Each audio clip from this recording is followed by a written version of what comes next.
और मैं पढ़ के चौंक गया कि फिर मुझे और बेचैनी हो गई कि ये व्याख्या ही कहाँ से। तो उन्होंने क्या क्या पढ़ा था वो किताबें मंगवा के पढ़ी, और तब जाके समझ में आया कि व्याख्याएं इतिहास में, धर्म के इतिहास में कैसे होती हैं। आपको बड़ा आनंद आएगा समझने में कि एक ही बात को देखने के दो नजरिए क्या हो सकते हैं। और मैं जानबूझ के सारी बुक्स के नाम ले आया हूं ताकि जो लोग हमला करेंगे उनको पहले बुक का नाम दीजिए, पहले बुक पढ़ना फिर हमला करना। अब बुक पढ़ते ही नहीं हमला करने वाले, तो फिर हमला भी नहीं करते। तो महाभिनिष्क्रमण का मतलब बुद्ध का अपना घर छोड़ के जाना। जो बुद्ध चरित वाली परंपरा है या ललित विस्तर वाली परंपरा है, जो महायान की सामान्य परंपरा है, उसमें एक सामान्य मानसिकता है। एक तो यह है कि वो अपनी पत्नी को बिना बताए रात को सोता हुआ छोड़ के भाग गए थे। एक तो इस बात पे बहुत लोगों को ऑब्जेक्शन है कि भाई बता के जाना चाहिए था, बिना बताए नहीं जाना चाहिए था। इस पर एक कविता भी बहुत अच्छी आपने सुनी होगी, नहीं तो जिक्र करेंगे बीच में उसका, ठीक। दूसरा ये कि ऐसा हुआ क्यों, क्योंकि सोचा तो था ही वैसा, मन में तो उसके आता ही था। एक दिन गौतम ने अपने पिताजी से निवेदन किया कि पिताजी मैं थोड़ा बाहर शहर में और जंगलों में घूम के आना चाहता हूं।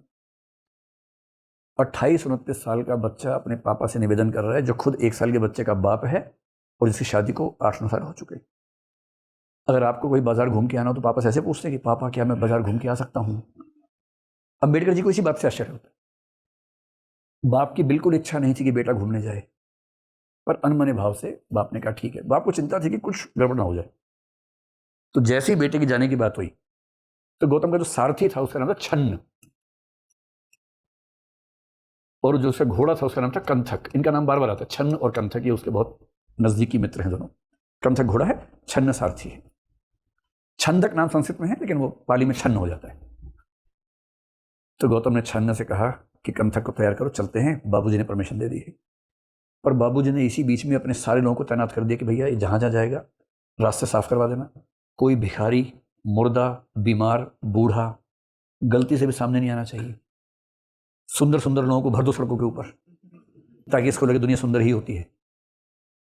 पूरे इलाके में खबर करवा दी कि बुद्ध निकल रहे हैं बाहर। मतलब अभी बुद्ध बने नहीं है, हम वैसे बुद्ध कह रहे हैं, सिद्धार्थ बाहर निकल रहा है।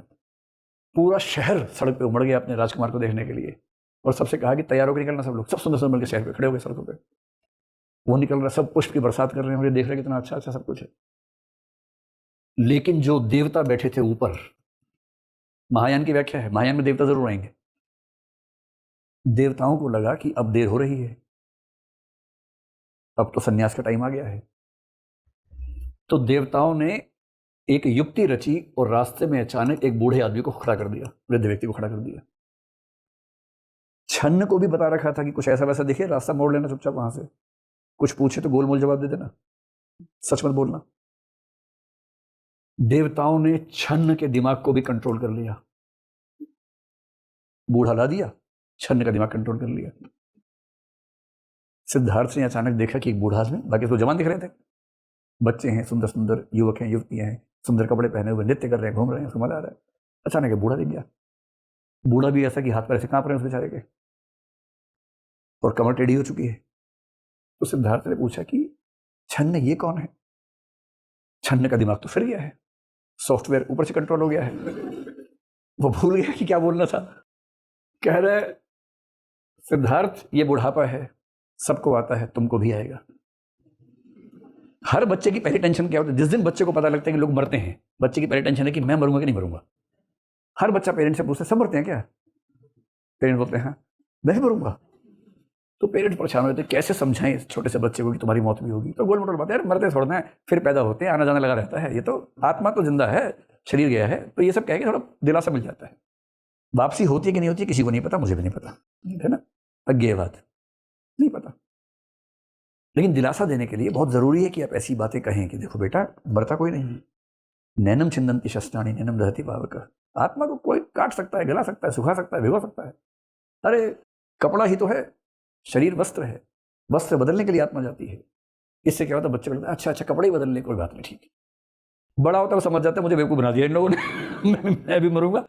फिर वो अपने बच्चों को बेवकूफ बनाते हैं, ना ना ना ना ना, जब पता उसको भी सबको पता है। लेकिन इसी तरह से दुनिया चलती है, क्योंकि हर सच हर उम्र में झेला नहीं जाता।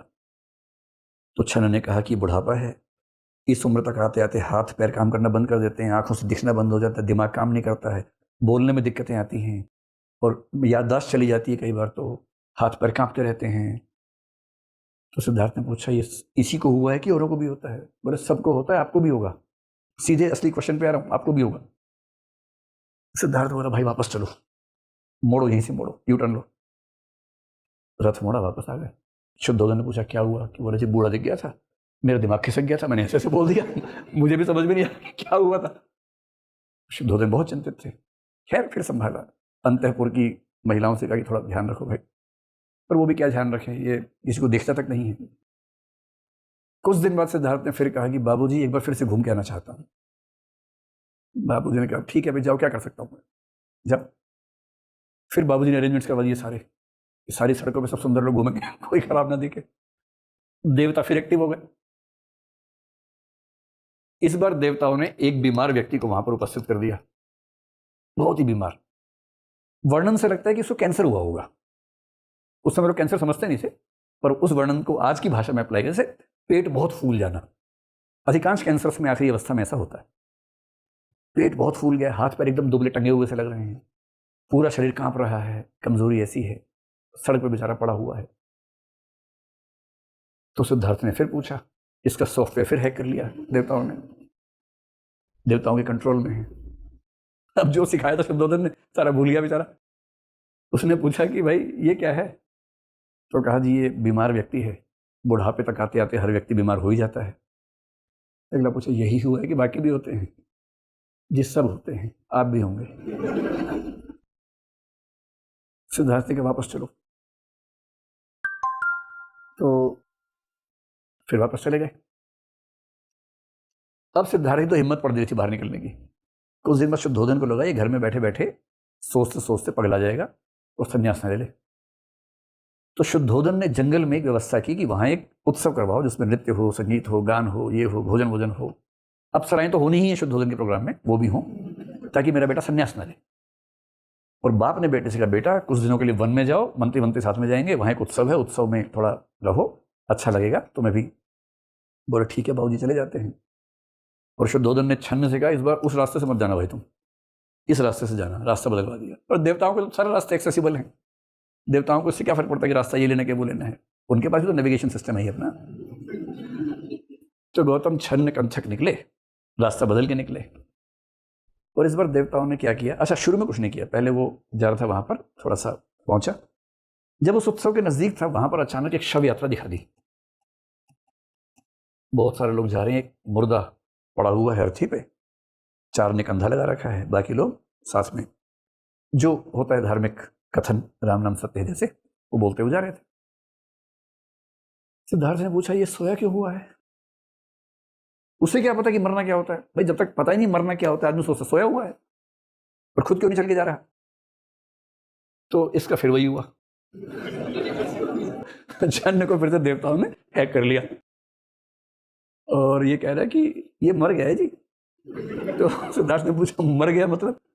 बोले ये तो अंत में सबको मरना ही होता है, और जब मर जाते हैं तो उसके बाद हमारा शरीर तो लकड़ी जैसा हो जाता है, घास जैसा समझ लीजिए। अब इसमें आग लगा देंगे, जैसे लकड़ी जलाते हैं, घास जलाते हैं, इसको जला देंगे। जब तक जीवन है जीवन है, उसके बाद तो घास और लकड़ी जैसे ही। फिर उसने पूछा यही मरा है कि सब मरते हैं? उसने सब मरते हैं, आप भी मरे। अब सिद्धार्थ को लगा भाई कहां फंस गया मैं तो। पर वन में उत्सव था, अब मना कैसे करे, बाप का आदेश है। खैर वन में गए, और वन में इस बेचारे का मन नहीं लग रहा है, अन्य मानस का, एकदम शांत बैठा हुआ है, गुपचुप बैठा हुआ पेड़ के नीचे। उधर नृत्य संगीत चल रहा है, सब सुंदर सुंदर लोग बन के, कोई सुरा पान कर रहा है, कोई कुछ कर रहे हैं। इसको कह रहे आप भी आइए, तुम जाओ यहाँ से, यहाँ मौत सामने दिख रही है और तुम ऐसी सी बात कर रहे हो यार। तो एक दो दिन के बाद बुद्ध वहां से थोड़ा पैदल निकले। मैंने ऊपर लिखा, अच्छा इसमें दो व्याख्याएं हैं ना, अच्छा ये अगले स्लाइड वाला है, 4-5 दृश्य मैंने लिखा हुआ था, आमतौर पर 4 मानते हैं, मैं 5 का जिक्र कर रहा हूँ। अब इसके एक दो दिन के बाद वो एक खेत की ओर निकला, उसी वन वाले इलाके में वहीं रह रहा था, और खेती होते हुए देख रहा था। अचानक नजर पड़ी कि जब हल चलता है तो बहुत सारे कीड़े मकोड़े उसमें आके मर जाते हैं, लहूलुहान होते हैं, तड़पते हैं। कई बार तड़प तड़प के 2-4 कदम चलना चाह रहे हैं, नहीं चल पा रहे हैं, अचानक किसी का पैर पड़ा, पैर से दब के मर गए। और उसको ऐसा लगने लगा कि जैसे ये सब मेरे भाई बंधु हैं, रिश्तेदार हैं, मेरे ही जैसे लोग हैं, और कितनी गंदी मौत मरते हैं सिर्फ इसलिए कि हम भोजन कर सके। इससे उसका मन और विरक्त होने लगा। उसी शाम को एक पेड़ के नीचे ध्यान की मुद्रा में बैठा हुआ था। सब लोग कह रहे हैं कि आओ ना, चलो ना, थोड़ा पार्टी कर लो हमारे साथ। नहीं, आप लोग जाइए। ऐसा होता है, 8-10 दोस्त पार्टी कर रहे हैं, वहाँ तेज म्यूजिक चल रहा है, ढम ढम ढम ढम चल रहा है, सबके हाथ पे गिलास है, एक फिलोसफर पहुंच गया वहां, सब कह रहे हैं 4 बज गए हैं लेकिन पार्टी अभी बाकी है, तो वो कह रहे नहीं, जीवन ही बाकी नहीं है। तो माहौल कितना अलग हो जाता है ना। तो दार्शनिक किस्म का आदमी ध्यान में बैठा हुआ है, इतने में इसके सामने एक आया भिखारी या परिव्राजक कह लीजिए, भिक्षुक। क्योंकि सन्यासी भिक्षुक उस समय की बात है, जो भी सन्यास लेगा भिक्षा लेगा। और भिक्षा भी क्यों लेगा उस समय? क्योंकि उत्पादन बढ़ गया था, लोगों के पास फसल ज्यादा थी, इसलिए भिक्षुकों का जीवन आसान हो गया था, भिक्षा मिल जाती थी। गरीबी लाके भिक्षा थोड़ा मिलती है। भिक्षा अगर किसी समाज में खूब मिल रही है, इसका मतलब ही है कि वहां की अर्थव्यवस्था बेहतर हो गई है। और इसलिए इतने सारे सेक्ट और सारे श्रमण भिक्षा पे टिके हुए, भिक्षावृत्ति पे टिके हुए, क्योंकि उस समाज की परचेजिंग पावर या सेविंग्स उसके पास पर्याप्त हैं। और ये भिक्षा का मौसम भी कौन सा होता है? जब फसल कटती है, वो वाला समय होता है, उस समय भिक्षुक जाते हैं। और इतनी भिक्षा कि पूरे साल का काम चल जाए, लेके अपने संग में रख के फिर पूरा साल चलाते हैं अपना। यही तरीका था उस समय। भिखारी आया तो सिद्धार्थ ने आंख खोली, कहा कि मुझसे क्या चाहते हो? मैं तो खुद ही समझ नहीं पा रहा हूं जीवन को। भिखारी बोला, मुझे तुमसे कोई भौतिक चीज नहीं चाहिए, वो सब तो मिल ही जाती है। जीवन का असली सुख, ये जो असली भिक्षा मांगने की है ना, वो भौतिक सुख नहीं है, वो आध्यात्मिक सुख है। इन अनित्य चीजों में कुछ नहीं रखा है। जो नित्य सुख है, आध्यात्मिक सुख है, इन भौतिक चीजों से परे का सुख है, असली सुख वो होता है। और ये कहते ही अचानक उड़ के गायब हो गया। देवता था, डायरेक्ट एंट्री इस बार। एक देवता ही भिखारी के वेश में आया हुआ था, आखिरी कील ठोकने के लिए आया था कि माहौल बना हुआ है, बस थोड़ा और हमला कर रहा है। आखिरी कील ठोकी, अरे इसमें क्या है, ये तो भौतिक सुख है, असली आध्यात्मिक सुख है। और ये कह के उड़ गया, और दिखते हुए उड़ा, ये नहीं कि पेड़ी पीछे जाके उड़ के चला जाए। और बुद्ध ने देखा कि अरे तो देवता था। तब बुद्ध को लगा, अरे सब निरर्थक है, अब तो इन सुखों से बाहर निकलना होगा। ये वही 4-5 घटनाएं जो लिखी, जिनका जिक्र मैंने आपके सामने किया। अब बुद्ध ने ठान लिया कि बस अब तो सन्यास होके रहेगा। दुख इस बात का था कि 7-8 साल के इंतजार के बाद अंततः वो पिता बन गया था। और अब उसके सामने दुविधा ये भी थी कि मेरा बेटा भी है, बहुत छोटा बच्चा था, अभी 1 साल का भी नहीं हुआ था। दुविधा तो थी ही। खैर, सिद्धार्थ ने अपने पिता से कहा कि पिताजी मैं सन्यास लेना चाहता हूं। पिताजी 29 साल से यही वाक्य न सुनना पड़े इस चिंता में ग्रस्त थे। 29 साल से रोज सपना देखते थे कि ये वाक्य ना बोल दे मेरे सामने। और वो तब से इस में था कि कब बोल पाऊंगा। कई बार पूरी जिंदगी निकल जाती है, बोल ही नहीं पाते असली बात। और कुछ लोग बोल पाते हैं, कुछ लेट बोल पाते हैं। इनको 29वां साल लग गया बोलने में। पिताजी बोले, बेटा कुछ तो सोचो, तुम्हारे कितने सारे कर्तव्य हैं बेटा, वो तो सोचो। तुम्हारा कर्तव्य तुम्हारी पत्नी के प्रति है, तुम्हारे पुत्र के प्रति है, तुम्हारी माँ के प्रति है। मेरे प्रति ना भी मानो, है तो मेरे प्रति भी, लेकिन मेरे प्रति ना भी मानो तो समाज के प्रति है, प्रजा के प्रति है। इतने सारे कर्तव्य हैं, तुम इन सारे कर्तव्यों को कैसे ठुकरा सकते हो? तो सिद्धार्थ ने कहा कि ऐसा है बाबूजी, मुझे अब 3 चीजों की गारंटी दे दीजिए, मैं नहीं जाऊंगा, पर गारंटी देनी होगी। बोले, बेटा तुम जो मांगोगे मैं दूंगा, तुम बस बोल दो। उसने कहा, पहली गारंटी, मेरी मौत नहीं होगी। अब वो हिलने लगा, ये क्या बात हुई यार, तुम ठीक सी बात मांगते। मेरा बस 3 गारंटी दे दीजिए, एक तो मेरी मौत नहीं होगी, दूसरा मुझे बुढ़ापा नहीं आएगा, और तीसरा मुझे रोग कभी नहीं आएगा। अगर आप 3 चीजों की गारंटी दे देंगे तो मैं अनित्यता की चिंता से मुक्त होकर इस जीवन का सामान्य व्यक्ति की तरह आस्वादन करूंगा, मुझे कहीं कोई समस्या नहीं। बस ये 3 गारंटी मिल नहीं रही है, और मैं जब जब बाहर जाता हूँ एक और परेशानी लेके आ जाता हूँ। और अब मैं परेशानी के चरम बिंदु पर हूँ, अब मैं नहीं संभाल पा रहा हूँ। ये अनित्य जीवन, ये अनित्य संबंध, ये अनित्य सुख मुझे सुहाते नहीं है। इसलिए मैं चाहता हूं कि आप मुझे अनुमति दें। शुद्धोधन ने कहा, मैं तो नहीं दूंगा अनुमति। शुद्धोधन ने क्या किया, कपिल वस्तु के जो बाहर निकलने के दरवाजे थे और मजबूत बनवा दिए, बड़ी बड़ी कुंडियां, बहुत बड़े बड़े तारे लगवा दिए उस पर। सारे प्रहरियों को बोल दिया कि ये बाहर नहीं निकलना चाहिए कपिल वस्तु से, सब ध्यान रखना, 24 घंटे ड्यूटी देनी है, बाहर निकलने का कोई रास्ता नहीं होना चाहिए। और बुद्ध परेशान है। उदाई से बात हुई, उदाई ने कहा कि एक आखिरी टेम्प लेते हैं। अंतःपुर में सबको बोला, भाई आज कुछ ऐसी व्यवस्था करो कि ये बच्चा रुक जाए, इसके मन में आज भागने का विचार चल रहा है, आज रोको, संगीत नृत्य जो करना है करो, लेकिन उसको रोको किसी तरह से। अच्छा, इनमें से कोई यशोधरा से नहीं कह रहा कि उससे बात करो रोकने के लिए, अप्सराएं, संगीत, सुरा, पता नहीं क्या क्या, पर ठीक है, ये भी हो सकता है कि सही बातें, वर्णन तो वही है ना जो लिखे हुए मिले हैं, एग्जैक्टली क्या हुआ पता नहीं। अब शाम के समय बुद्ध की बेचैनी है चरम स्तर पर।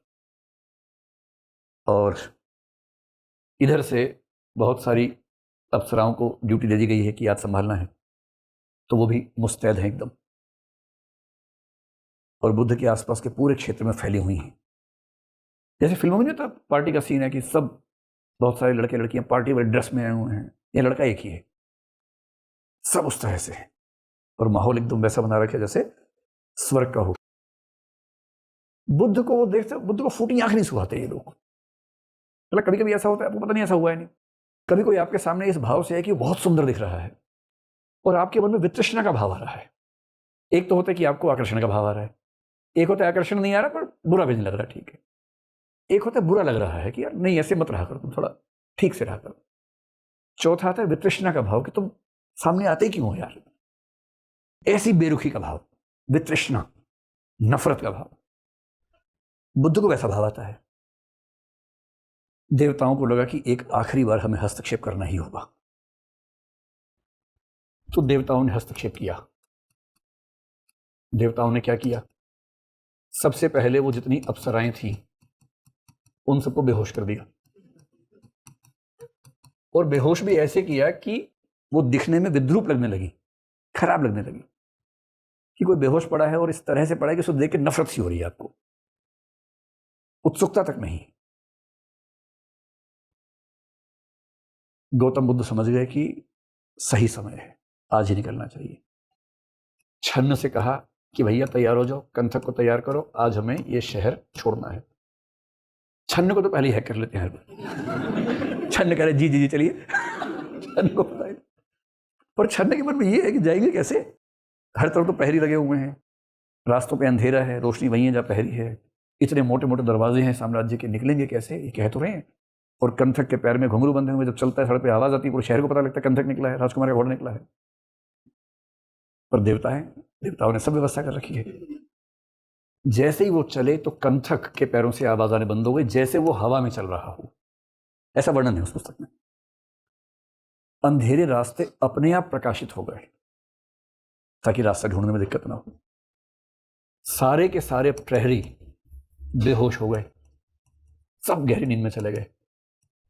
और सबसे बड़ी बात, इतने मोटे मोटे भारी भारी दरवाजे अपने आप खुल गए।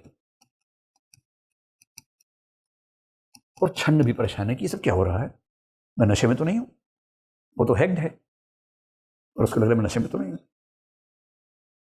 और ये सब हुआ, और उसके बाद आधी रात को अपने सफेद घोड़े पर सवार सिद्धार्थ और छन्न कपिलवस्तु के बाहर निकले, मतलब महल के बाहर निकले। और सुबह होते होते वो पहुंच गए वन वाले क्षेत्र में, जंगल वाले क्षेत्र में। और सुबह जैसे हुई, सिद्धार्थ ने पीछे देखा कपिलवस्तु को, और शेर की तरह दहाड़ा। ये वाक्य मुझे पता सा लगता है, दहाड़ने की क्या जरूरत है, कहना काफी है, पर उसमें लिखा है शेर की तरह दहाड़ा, पूरी तरह मुक्त होने के बाद ही लौटूंगा, उससे पहले नहीं। तो बुद्ध चरित्र में इतना हुआ, सुबह होते होते पूरे राज्य में हड़कंप मच गया। बाबूजी को पता लग गया कि फाइनली 29 साल से जो हमने रोका हुआ था वो कल हो ही गया है।